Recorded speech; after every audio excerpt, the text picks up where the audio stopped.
So the euro, should we stay or should we go? I can't answer that, and I wouldn't even attempt to answer that. I don't pretend to be a currency expert, but what I do know is you don't have to be a currency expert to know that it has caused untold havoc, not just in Ireland, but across Europe.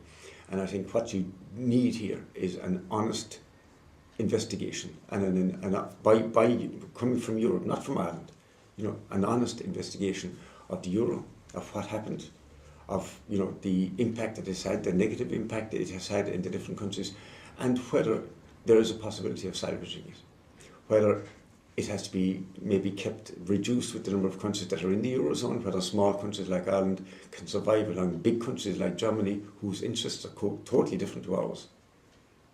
And I think that an honest assessment is needed.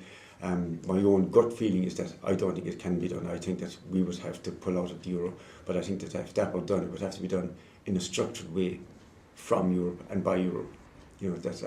But I think that there are countries that we just can't suit because our economies are just so different to Germany's. I mean, do we want a situation in Ireland where our budget is going to be dictated to us, basically?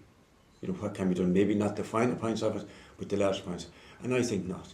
I would prefer to be in a position where we go back to having our own currency and we have control of what we do for ourselves, and do it ourselves. Okay. The issue of default, is that's what would happen, or would that have serious consequences? You see, the thing is, the issue of default is a different question. This is just the euro.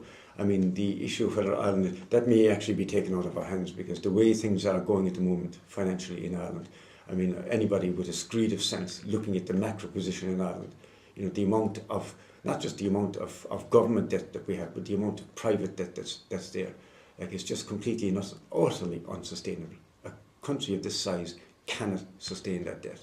Okay. And one third of that, and this is critical for people to remember, and Michael Noonan has said this himself, 1/3 of the national debt at the moment, the gross government debt at the moment, is the bank-related debt. So, are you anti-EU? Quite the opposite.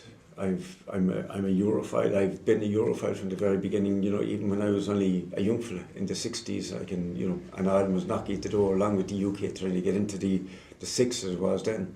I totally accept the original concept of it, which was to maybe rid Europe of the rampant nationalism that was there at the time, and embrace Europe as a concept, and that we could freely intermingle and free trade, all of that, and I'm completely in favour of all of that.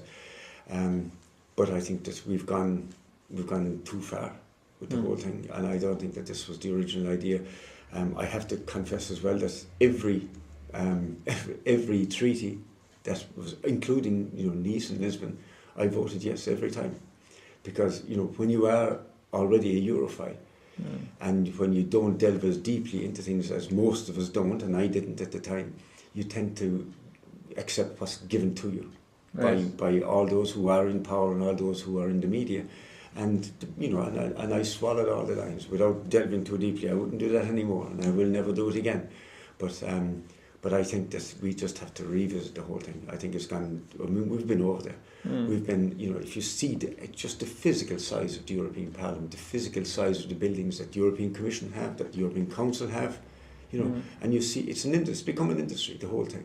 Okay. And I think that they have, you hear them, they're coming up with all kinds of legislation on minor things like the size and shape of heads of cabbages, and and they're missing the major issues, like the banking, like the regulation of the industries, like global taxation.